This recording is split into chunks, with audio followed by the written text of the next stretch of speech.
चला ना, मला परत चक्कर मारायची गाडीवर. चला ना, चला ना, चला. आणि मला बी मारायचे.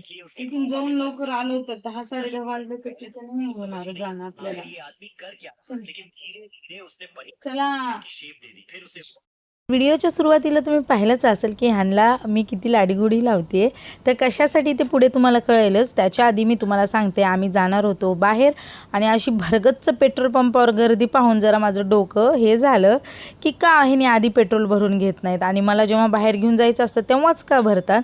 असो, इकडं मी आणि सोहम थोडी मस्ती केली आणि वरच्यावर पेट्रोल पंपावर ना गर्दी वाढतच होती. मग आम्ही निघायला कुठं हे पुढे कळणारच आहे. ही आहे सोलापूर शहराची महानगरपालिका. तर त्यानंतर ना आमच्या चेहऱ्यावरच्या दोघांचा आनंद बघा, पण वेगवेगळ्या गोष्टीसाठी आहे बरं का. आणि ह्यानी काय आमच्या दोघांच्या गोष्टीमध्ये खुश असतात. तर मग आम्ही आलो आहोत पावभाजी खायला. तर सोहम त्याच्यासाठी खुश होता की त्याला पावभाजी आणि चायनीज खायचं होतं, कारण आम्ही महिन्यातून एकदा किंवा आठवड्यातून एकदा अशी आमची ट्रीट असते. आणि त्यानंतर सोहम वाट बघत बसलेला, पण आम्ही ना बाहेरच बसलो येऊन, आतमध्ये खूप गुदमरल्यासारखं होत होतं.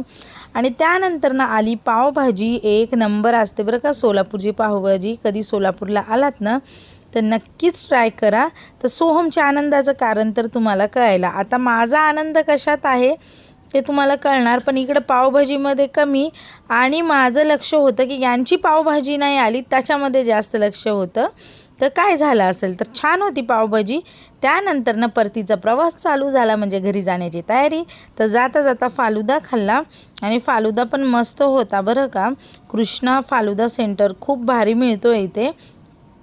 तर फालुदा पण घेतला आणि छान होता. पण माझी गडबड ही वेगळ्याच गोष्टीसाठी होती, ती म्हणजे मला शिकायची होती आज स्कूटी. तर स्कूटी शिकण्यासाठी माझी मरमर चालू होती की नाही आज काही झालं ना तर बऱ्यापैकी मला स्कूटी शिकायचीच आहे. तर ह्यांच्या एका मित्राची स्कूटी आम्ही आणली होती. तशी आमच्याकडे हिरो होंडा आहे. तर ह्यांनी ना एक दिवस आधी असं 2-3 दिवसासाठी वापरण्याकरता स्कूटी आणली होती. आणि इकडं बघा स्कूटीची शिकण्याची तयारी चालू आहे. त्याच्या आधी मी पिलं पाणी, कारण मला थोडीशी वाटत होती भीती आणि ते मला सगळं सांगत होते कसं चालवायचं कसं नाही. तर असा आजचा आमचा दिवस गेला. चला बाय.